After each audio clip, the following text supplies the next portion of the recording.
So, dear Thai, dear brothers, sisters, and dear Sangha, welcome to New Hamlet today, the day of mindfulness. So today is April 30th in the year 2023, and we are in the full moon meditation hall of New Hamlet. And we are so happy to be here with you today. And beside me, Sister Nghiem, Sister Insight. She has been in the practice for many, many years, and she's one of our senior Dharma teacher in New Hamlet and in Plum Village. And I am Sister Phuong, Sister Phoenix, and I have been here for more than 10 years. And I was so very happy to be here with you today. And so now we will practice together to listen to the bell. So the bell is the sound that the Buddha calls us to be back to the present moment. So I would like to invite the whole Sangha to breathe together, to feel the presence of the Sangha in this moment, to feel love and embrace of the Sangha in this moment, and to feel that we are not alone in this moment. We sit together in this hall, and we all beneficial from the energy of the Sangha. So we will practice to listen 3 sounds of the bell.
So dear community, so I would like to start first, and my elder sister will share after me. And there's people, normally we also ask the question, what is happiness? And what is true happiness? And maybe there's the answer that the happiness is that getting a job, having a car, having a house, or have a higher position in the society. And there's many answers for this question. And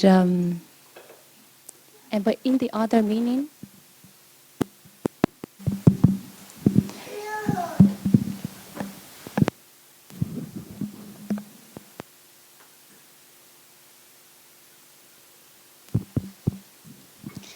in another meaning of happiness is maybe a deeper meaning of happiness is a feeling of being content, being fulfilled,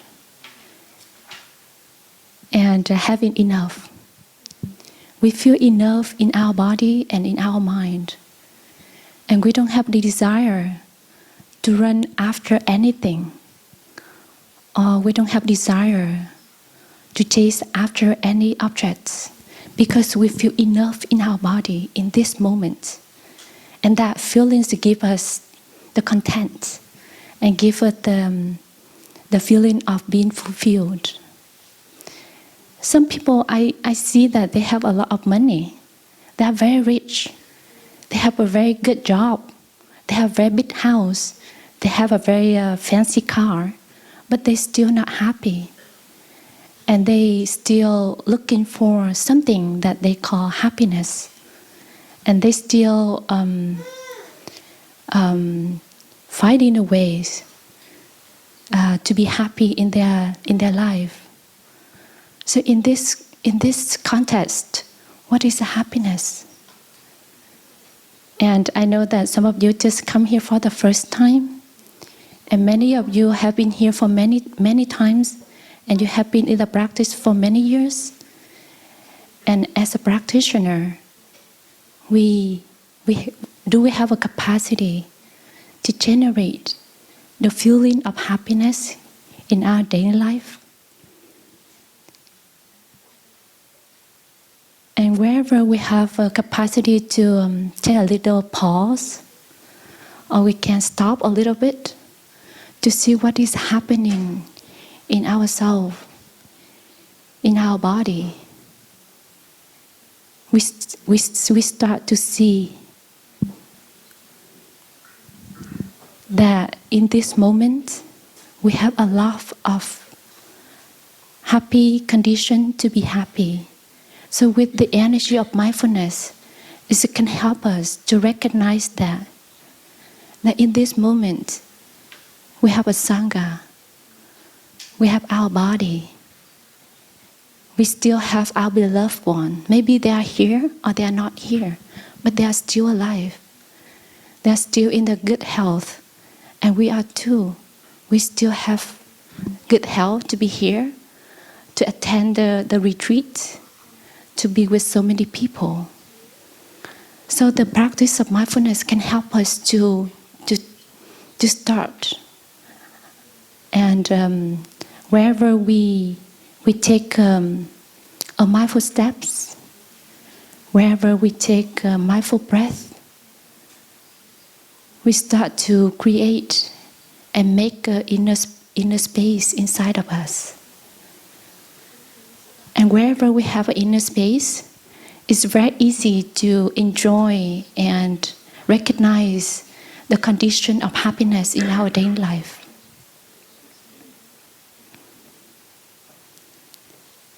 But that sometimes we also keep being busy, because we see that if we stop, we have to face our feeling of loneliness, our feeling of fear, anxiety, or despair.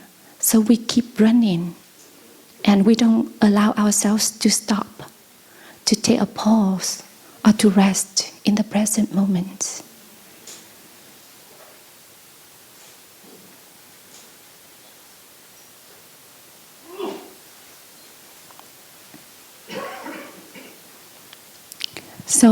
So as I share that as a practitioner, do have a capacity to generate the energy of mindfulness, even that we are in a very difficult moment, in a very difficult situations.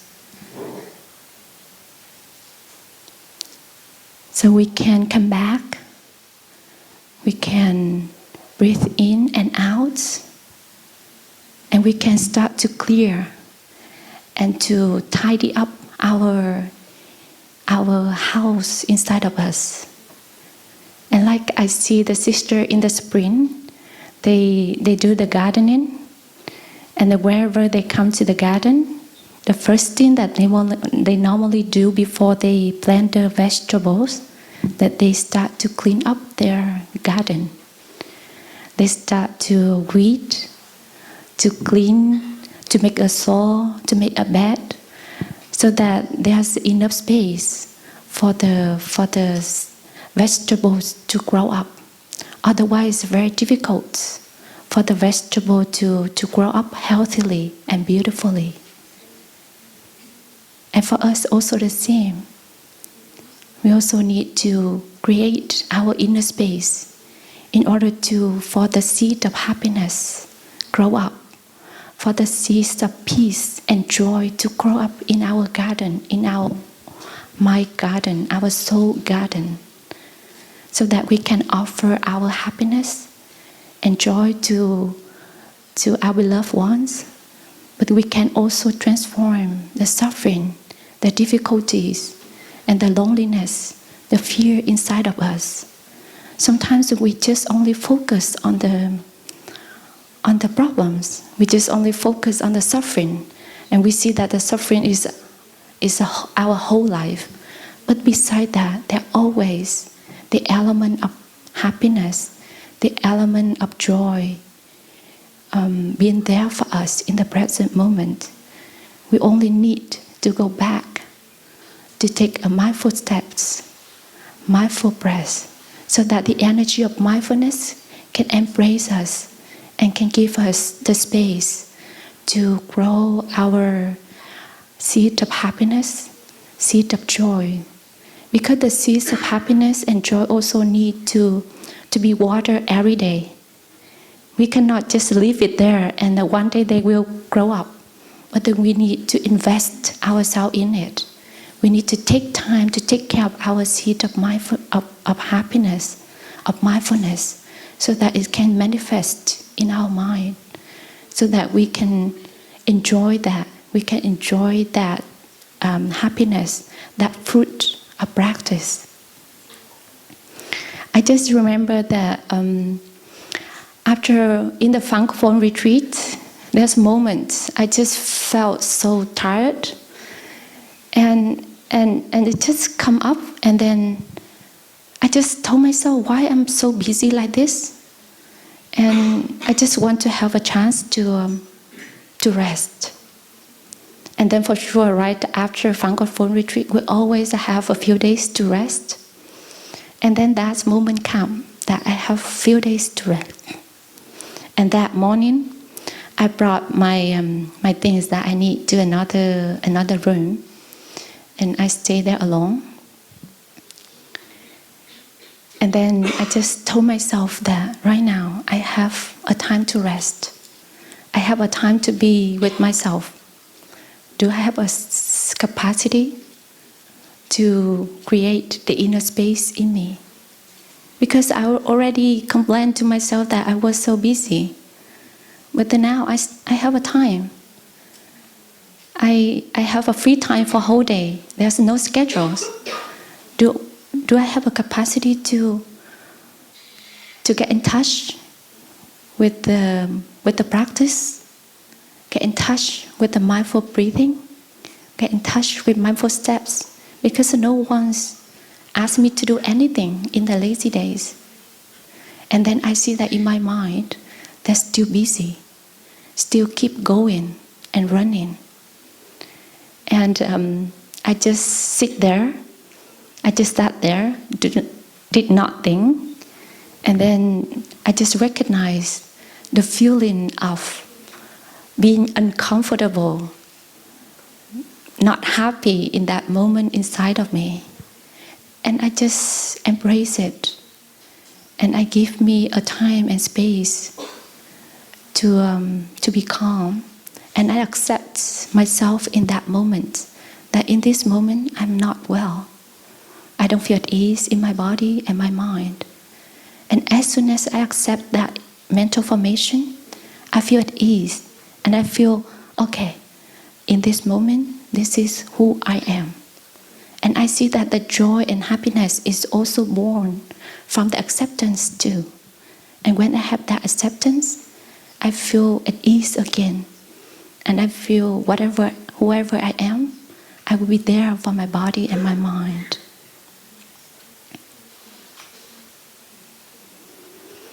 And so we can hear one sound of bell, and we can take a little pause.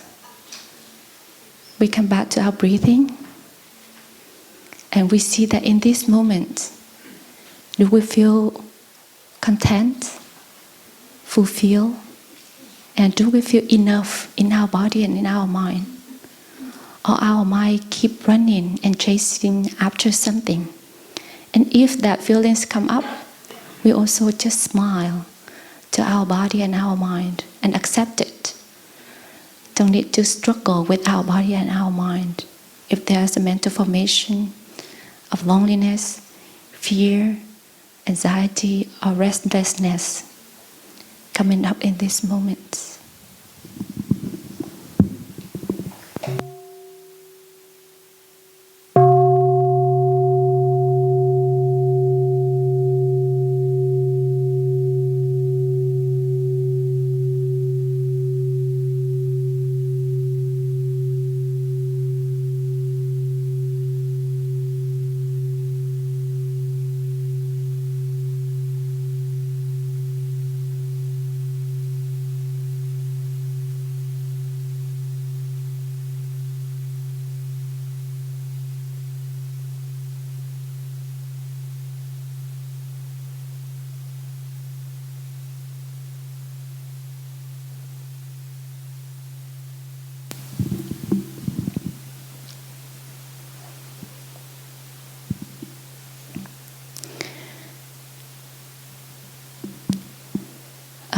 So this is my story.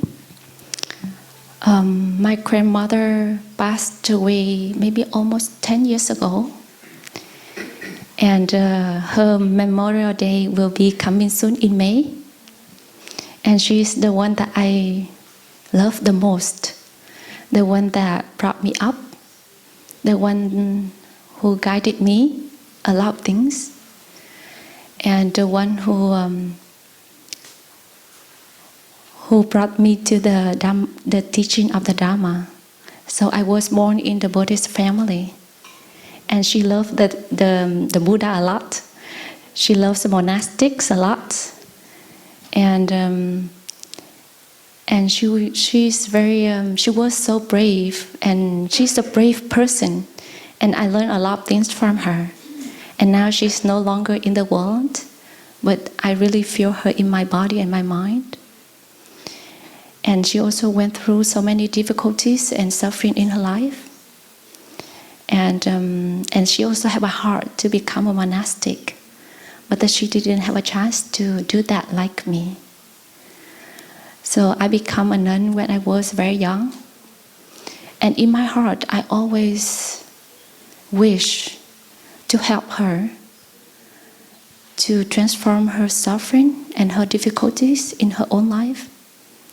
But because my practice at that moment was not strong and solid enough, and I also didn't know how to share the practice with her. And I also didn't have a chance to introduce the practice of Plum village to her, even though that she has been in the Buddhist practice for many, many years. And then in myself, what's her name?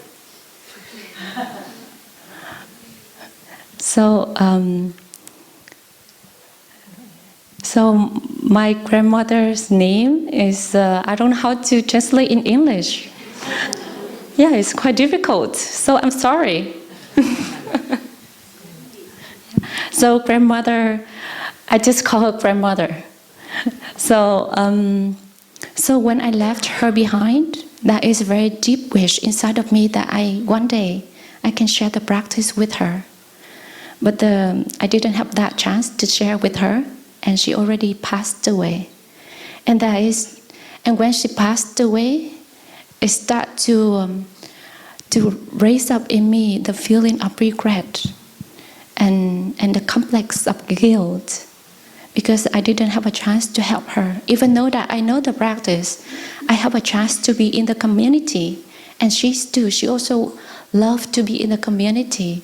She also loved to be a monastic, but she didn't have all this condition like me. So that when she passed away, the feeling of regret, of guilt, just manifest in me. And wherever it's come up, I try my best to to be with my mental formation, to be with my emotions. And I also practice to invite her to practice with me, to walk with me, to sit with me, to eat with me with the Sangha, and to breathe mindfully with me. So that is the way that I introduce the practice to her inside of me. So I just keep practicing this for a while. And then one moment, I just realized that since the moment that I become a nun, she already become a nun. The moment I went to the temple to live a life as monastic, she also went to the temple and live a life as monastic, because she's in me. She always lives in me, and I am her continuation. And when that view come up, I just see that I'm caught in this kind of feeling for a long time. But actually, I already have done my best to introduce the practice to her, and she already here in the Plum village since I become a nun.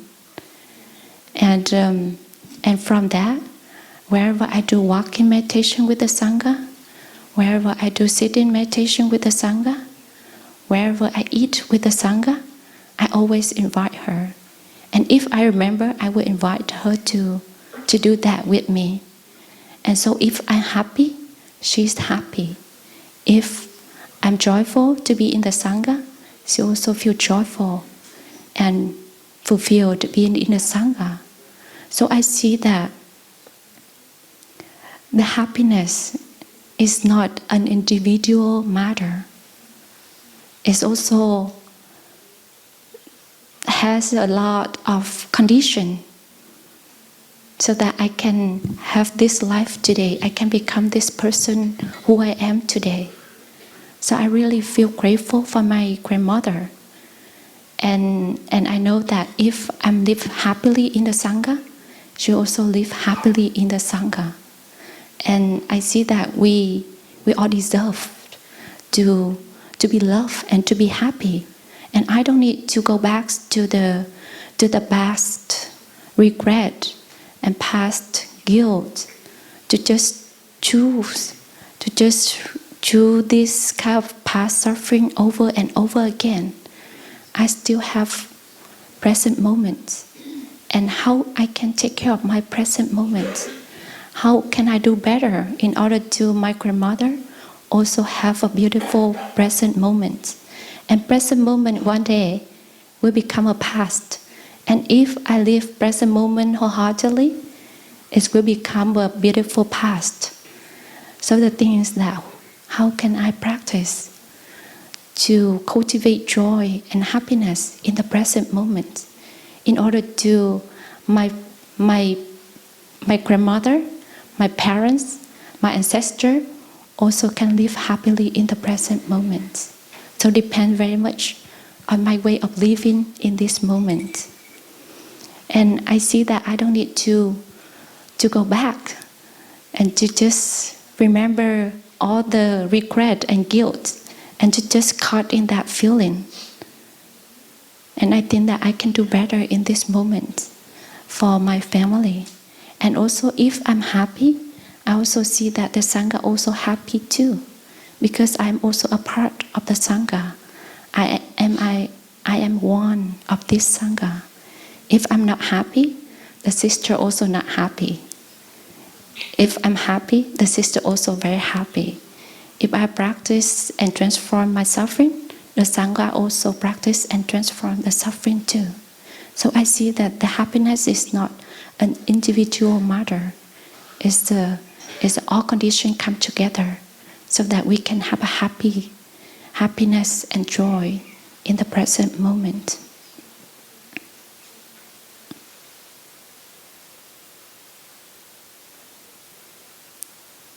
And so we can hear another sound of the bell. And we can come back to our breathing.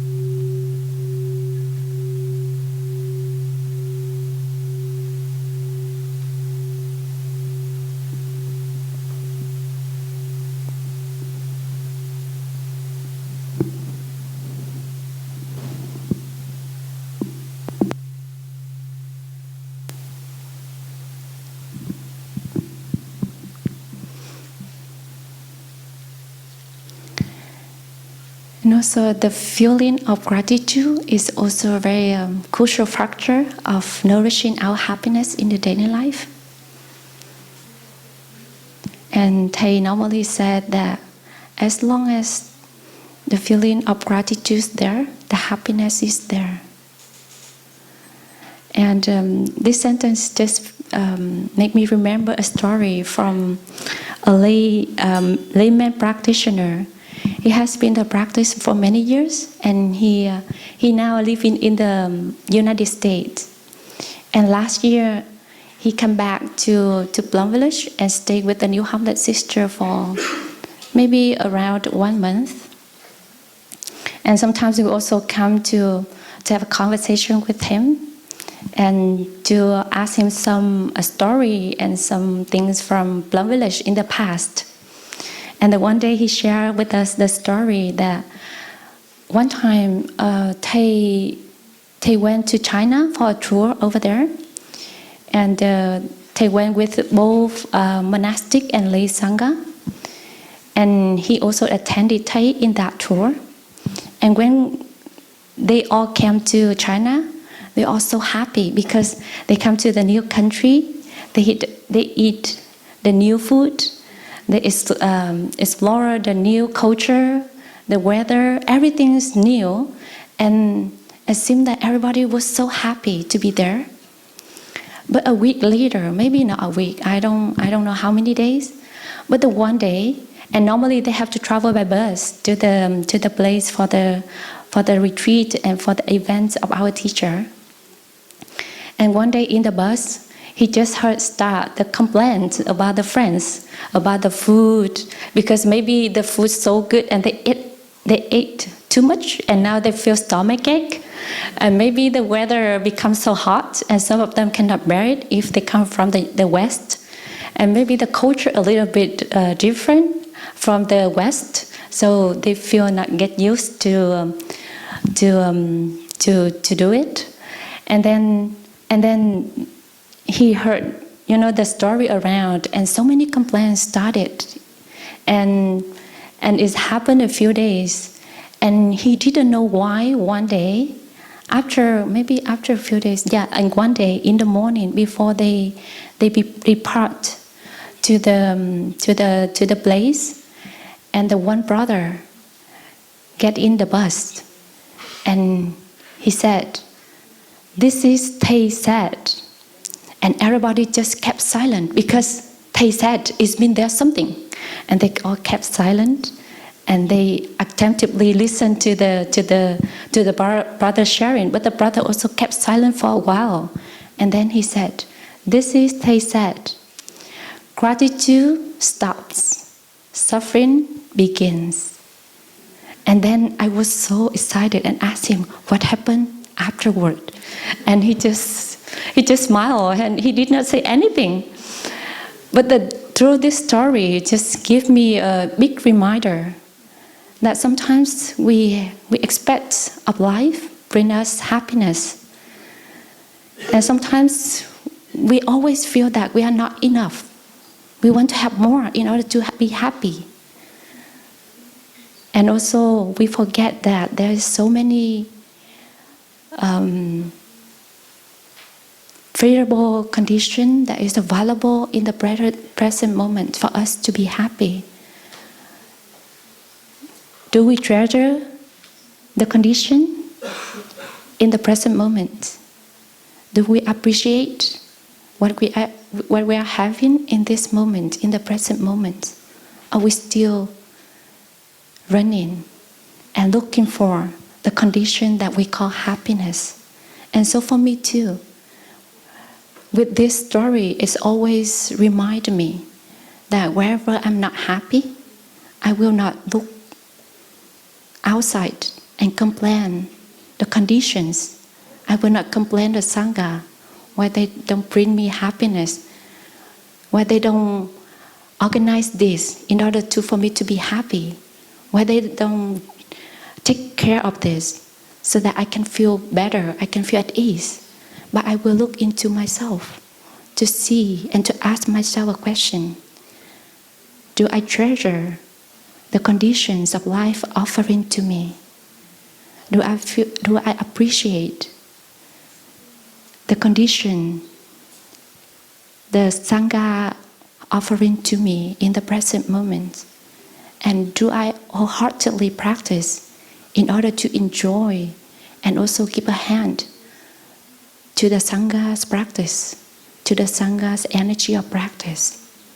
And so all these questions sometimes they help me to look back, to reflect on what I'm looking for, and also to nourish my gratitude in daily life. Like they said, gratitude stops, suffering begins. So I have to see, do my gratitude stops or is still there? And if my gratitude is there, for sure my happiness is still there, because I appreciate what the people offering to me, because I'm treasure what the sisters offering to me every day, the practice, the environment, and also lay friends who come in here and practice with the brothers and sisters. You also bring us a lot of joy and happiness. And when you come here, you also offer us the motivation to move forward, to be diligent in our practice too. So I really like that story, and I also share this story to you. And I hope that you can take a pause sometimes, reflect on yourself sometimes, to see that your gratitude stops or still alive in yourself, so that you can nourish your happiness and your peace in the daily life. And thank you so much for being here today. And I wish you a happy day today with the sisters and brothers in New Hamlet. And my elder sister will continue to share her experience and her insight. And she has a lot of experience and insight in her practice. Thank you so much. So we will listen to one sound of the bell, and then we will continue to listen to the teaching.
So, dear respected Thai, dear brothers and sisters in the community,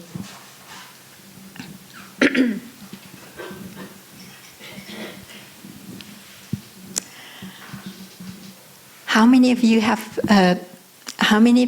are here for the first time? May I see a lot of you? Thank you.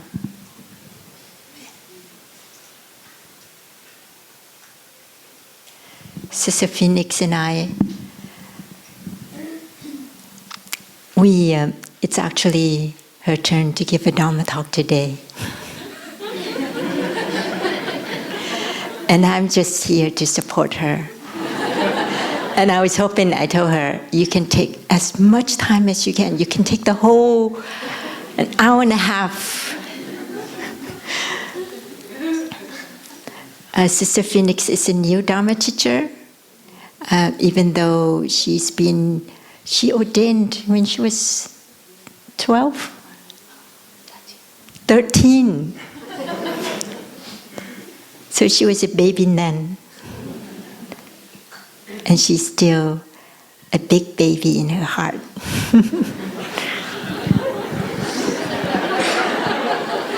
But also an elder sister now in the community.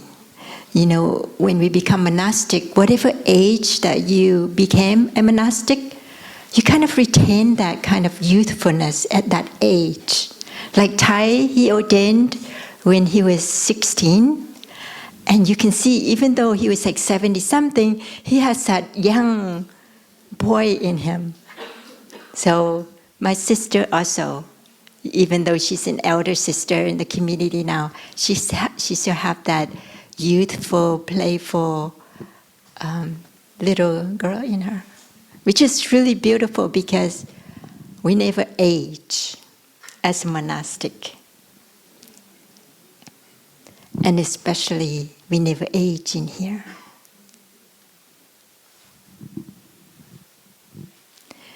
And I've been really, really proud of Sister Phoenix because she has been really accepting to step up, to take care of the community, you know, even to step up to give a Dharma talk. This is her second time. The first time she was doing it with another sister, with just lay friends, but this time with the monastics. It's a bit daunting, you know, to be speaking in front of your brothers and sisters, because they probably know more than you do. And so, and they know you so well also. So if you're being the radical, they know you're not being truthful. And so we were thinking of, we wanted to share about the practice of cultivating joy and happiness and managing, dealing with our suffering. Because I suppose all of us are here for that, right? We are here on this path because we want to learn how to cultivate joy and happiness in our life. That's a really important element. And like Sister Phoenix said, even if we have everything in our lives that a person ever wish for comforts, whether it is material comforts or affective comforts, but somehow there's a hole in our soul and we're not happy. We're like seeking something to fill up that hole.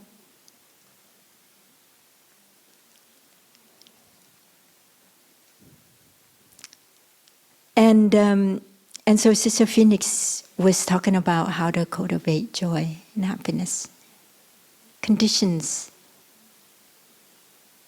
practices that could help us to cultivate joy and happiness.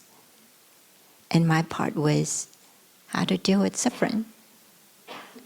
But actually, when she was sharing about how to cultivate joy and happiness, well, that's the very thing to deal with suffering and difficulties. The very practices to deal with suffering and difficulties.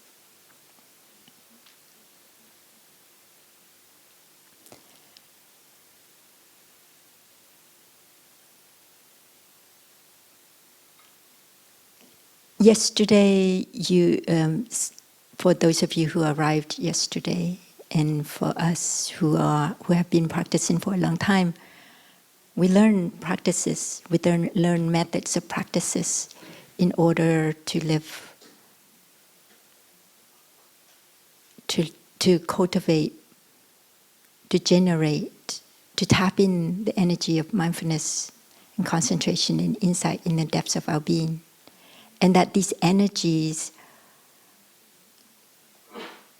when we're able to tap into these energies in us, when we are mindful, when we are present, when we can see deeply, then, like joy and happiness come so naturally. And so this is what Sister Phoenix was sharing.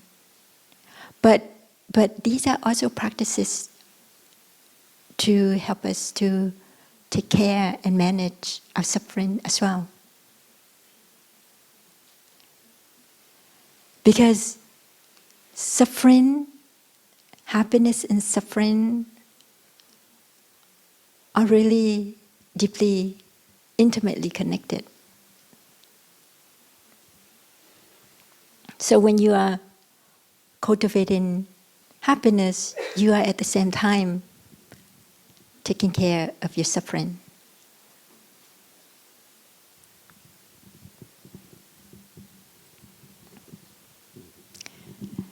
Because we learn that mindfulness gives rise to joy and happiness. Concentration also gives rise to joy and happiness. Insight as well gives rise to joy and happiness.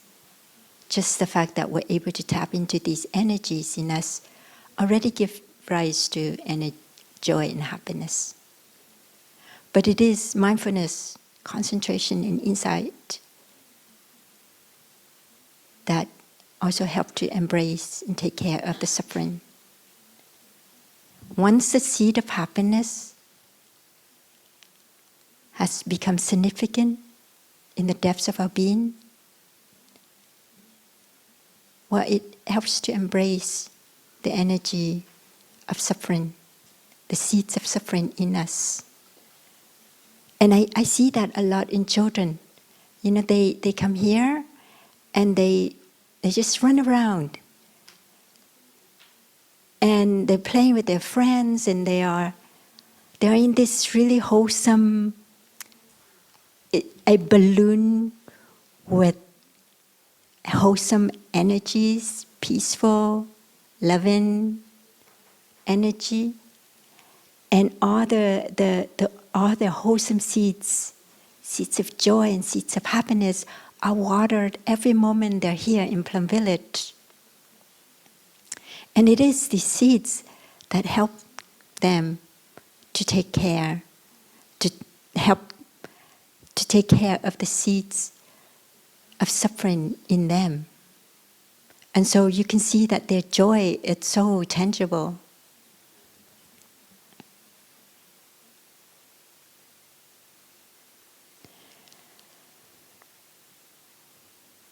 So in principle, I can stop here, and then you know how to practice cultivating happiness and managing joy according to how Sister Phoenix had shared, right?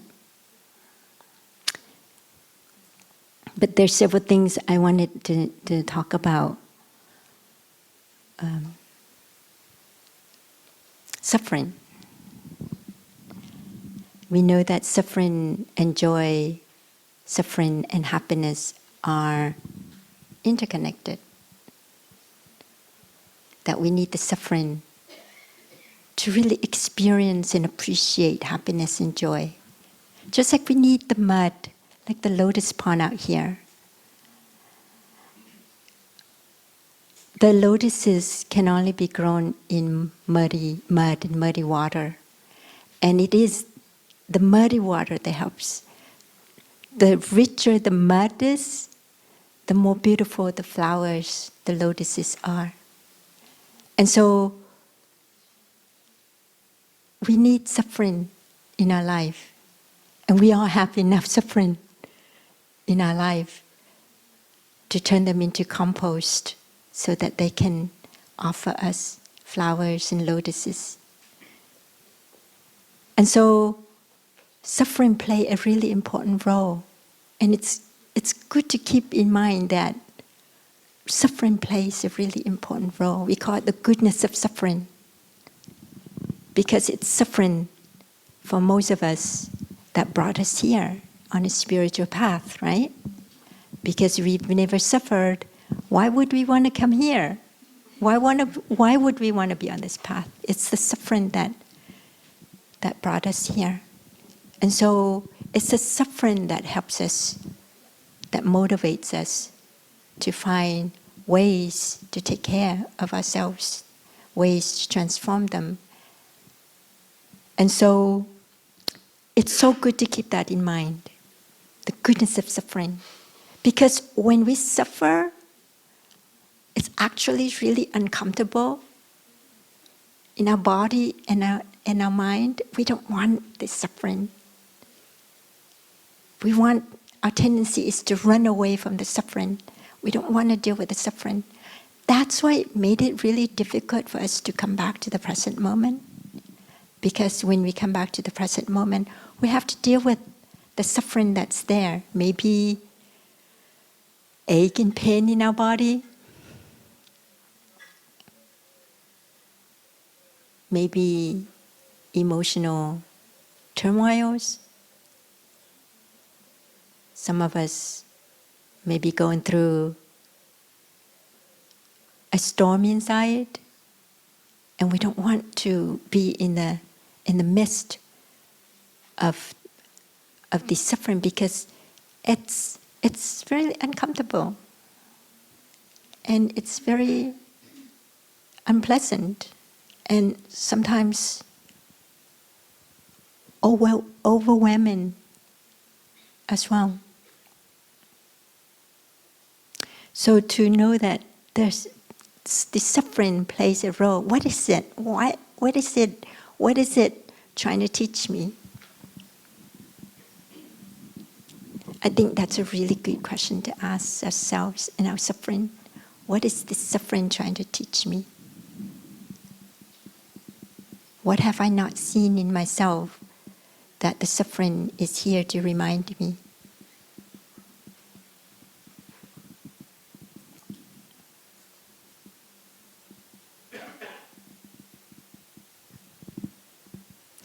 So there's this part of our consciousness that always run away from suffering. And let me just explain a little bit, because some of us are here for the first time.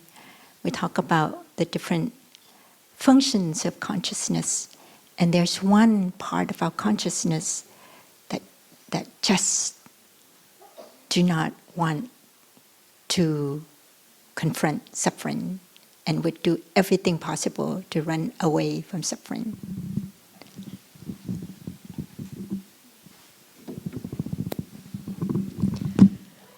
So a model of consciousness that we always talk about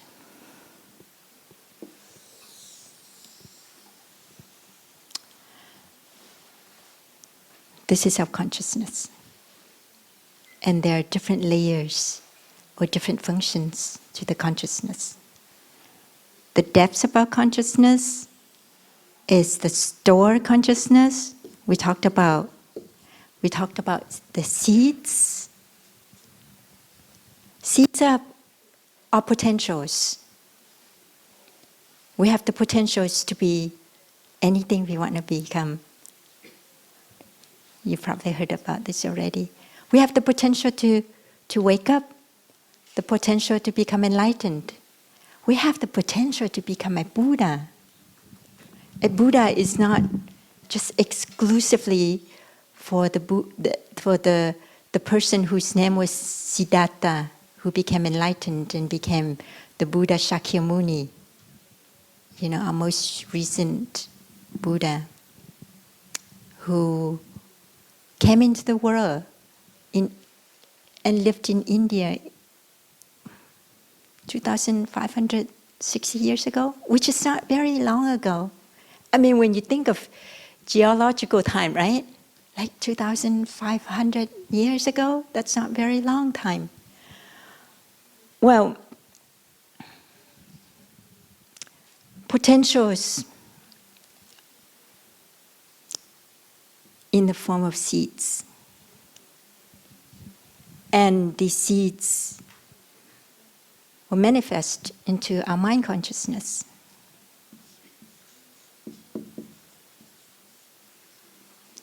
When there's a trigger could be outside or it could be in our mind consciousness. A trigger can go through our senses, sense consciousness. Eye, ear, nose, tongue, body, and mind, 6 consciousnesses. And whatever seeds that get triggered, they manifest, appear, and then they become energies. Seeds now are becoming energies. And it is the energies that you can feel and touch. You may not see the seeds, but you can see the manifestation of the seeds as energies. But there's a part of our consciousness which is also coming from the store consciousness, from a seed in the store consciousness. It comes up and then it comes back down, and it grasps part of the store consciousness and it considers that it's beloved. So it's the manas.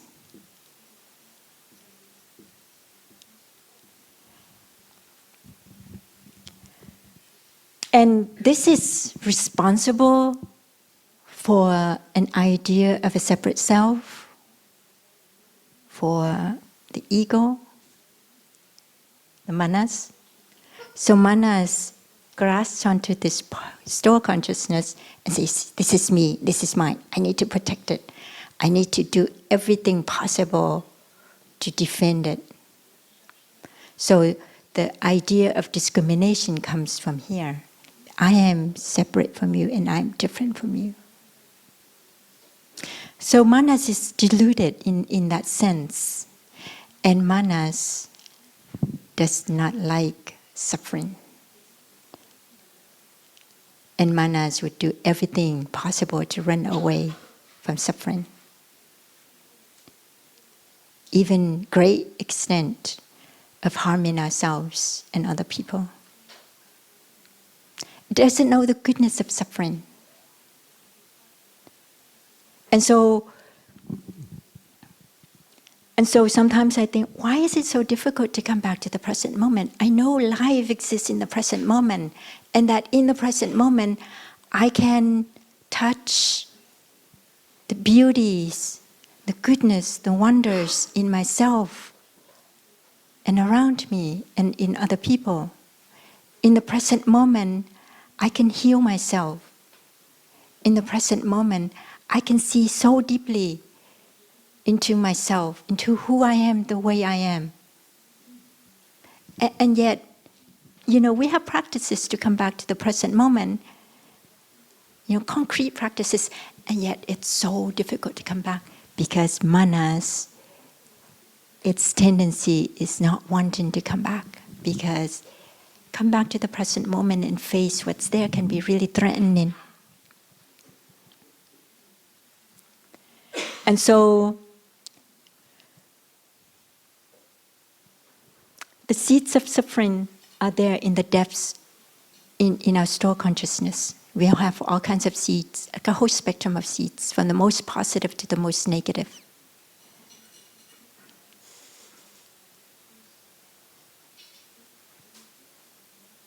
And the triggers is what bring up our suffering, triggers outside.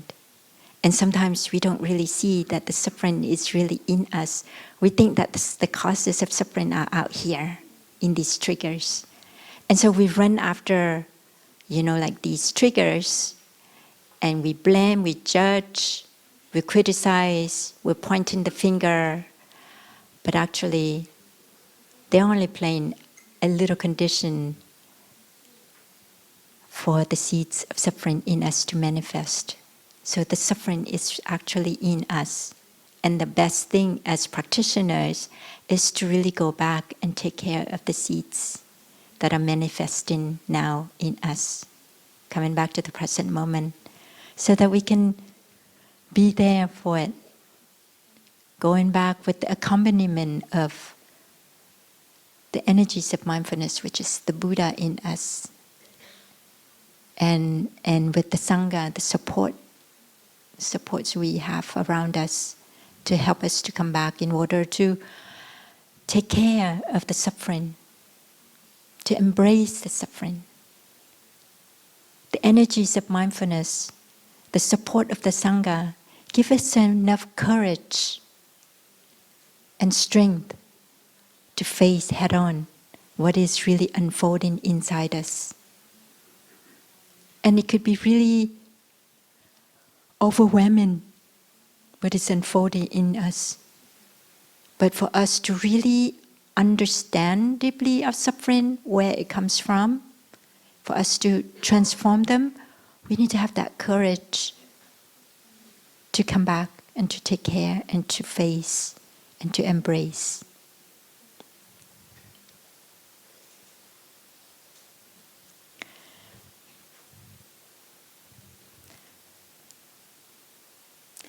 And in our daily life, it's also really important not to have inputs that could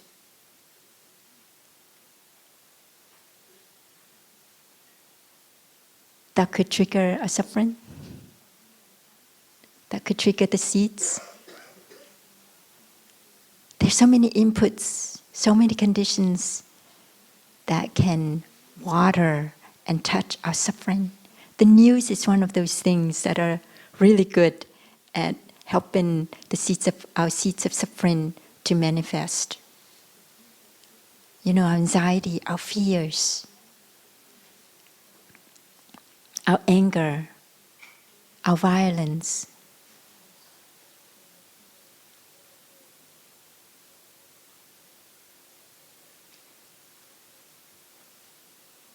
And so avoiding watering the seeds of suffering in us to the best of our ability. We have enough suffering in here to take care of. We don't need to take on other people's other, elements of suffering in us. Elements from outside. We don't need to take on their suffering. We don't need to water our seeds of suffering.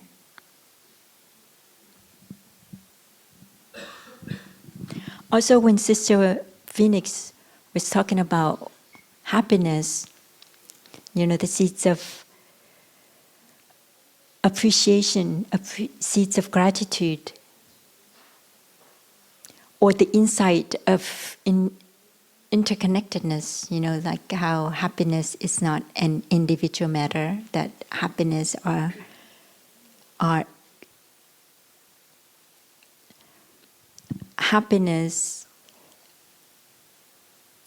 deeply interconnected. Our happiness is deeply intimately connected to other people's happiness. And so when we water the seeds of gratitude and the insight of the interbeing in here, these seeds will help to embrace and take care of the seeds down here, so that the more we are practicing to grow our joy and happiness, to cultivate joy and happiness, with the seeds in here, the seeds of suffering in here, will be taken care of naturally. That there's sometimes no effort needed to manage our suffering, and the suffering becomes smaller and lesser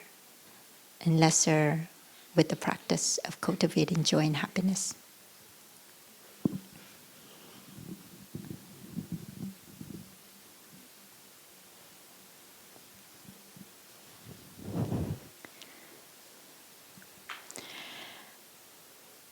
But if your seeds of suffering have been watered, which is unavoidable, it is a really good opportunity.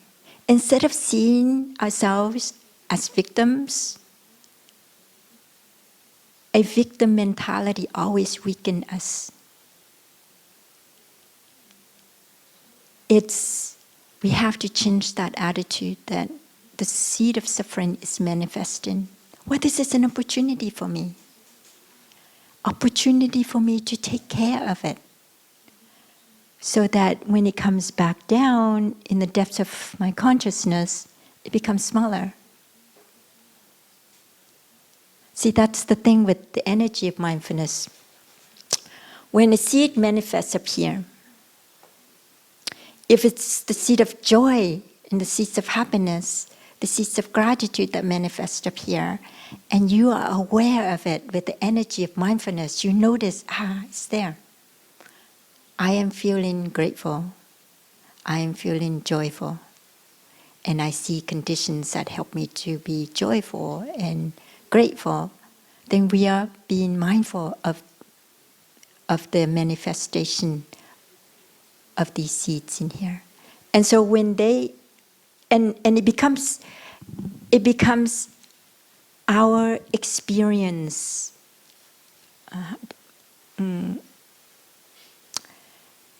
this manifestation of joy and happiness in us, it's our reality. There are qualities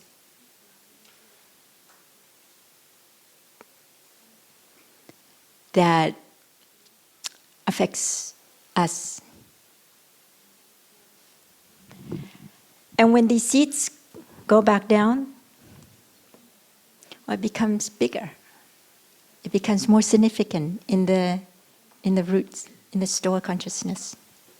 But when a seed of suffering manifests in our mind consciousness, and we're embracing it with, a smile, we're embracing it with acceptance, we're embracing it with mindfulness, the seed is contained. And then it will go back down here again. And when it goes back down here, it becomes smaller. And so the more we practice, the seeds become so small that it doesn't have the power to affect us. Even when it manifests, we recognize it immediately, and then it goes back down.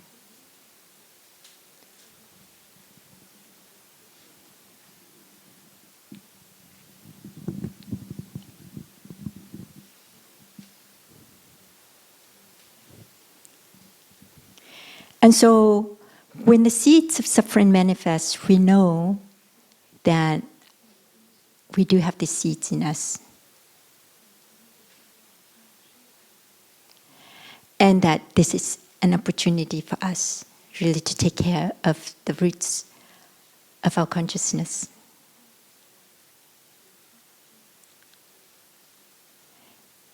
And so this suffering becomes an opportunity for us. Opportunity for us to understand deeply ourselves, causes and conditions that brought about this suffering, why we suffer. And it's the understanding, the insight that transforms it, that liberates us.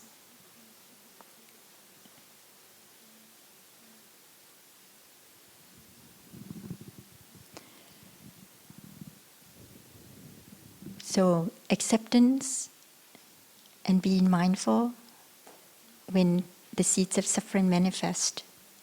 Smile into it can be really helpful. Sending it love. It's our inner child, this seed of suffering that's manifesting in us. It's actually our inner child. Seeds that have been planted since we were young, even when we were in our mom's womb. Seeds that have been transmitted to us by our parents and ancestors. The seeds of suffering. And we're not responsible for them, We've received them through transmission. And seeds that had been planted when we were young, we didn't know how to take care of them. And so they're always there. Even after 20 years, 30 years, 50 years, even when we are like in our 70s, What the seed of suffering will manifest, this inner child, as that inner child. The same suffering, same experience we had as a child, they manifest again, even when we are in our adult years. And that's because they have never been cared and embraced. We have never really understood, all the causes and conditions that brought about the suffering. But the seeds are there in our store consciousness. And so when they manifest, that's our inner child.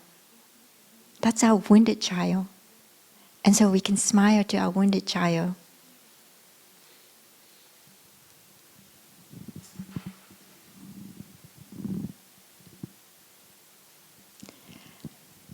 I found the practice letting go really important. First of all, letting go of my thinking. When my suffering manifests, there's a tendency always to blame and to judge, to look outside, for the cause of my suffering. Well, that's something I need to let go. Instead of going in this direction, I let go of it so that I can go in this direction, going inside to take care of the suffering in me. Letting go means accepting, surrendering to this, the need to control, the need to change. But just allowing it to be the way it is, just bringing in the light of mindfulness so that it can help to embrace and to take care of that energy that's manifesting in us.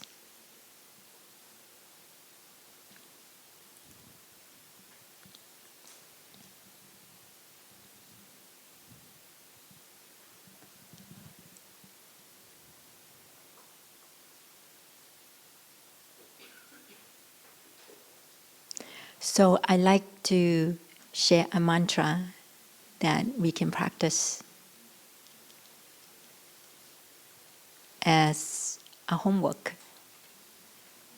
We can practice while we're here in Plum Village, or we can take it home if we feel that it's useful for us.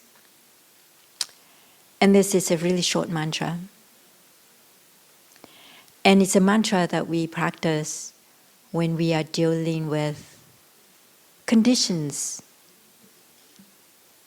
that can trigger our suffering. In other words, elements that can cause us to suffer. But also a mantra to practice to help us to accept our discomfort, our dislike,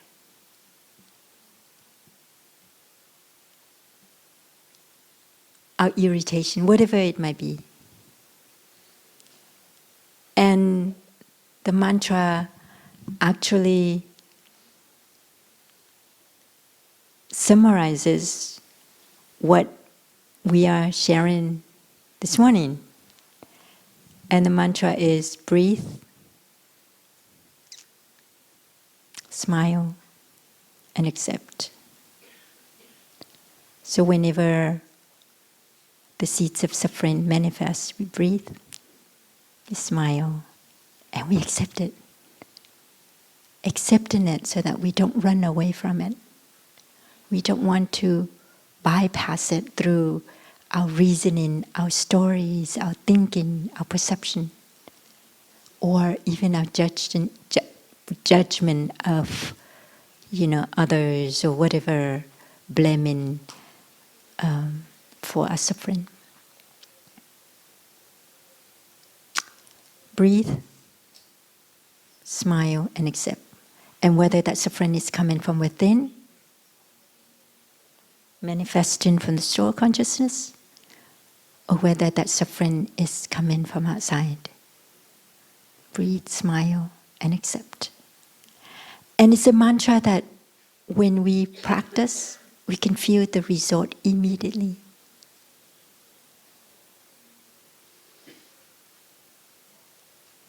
So I'd like to end here with the sounds of the bell so that we can all practice breathe, smile, and accept. Take moments to look inside ourselves. What is it in us that we dislike at this moment? Whether it is our body, whether it is our bodily pain, whether it is our mind or our mental pain, our emotion, whatever it might be inside us. And we breathe with the sounds of the bell. We smile to it. We simply accept it for what it is. We allow the Buddha, which is the energy of mindfulness, to come in and to help to embrace and to soothe and to heal ourselves, our suffering.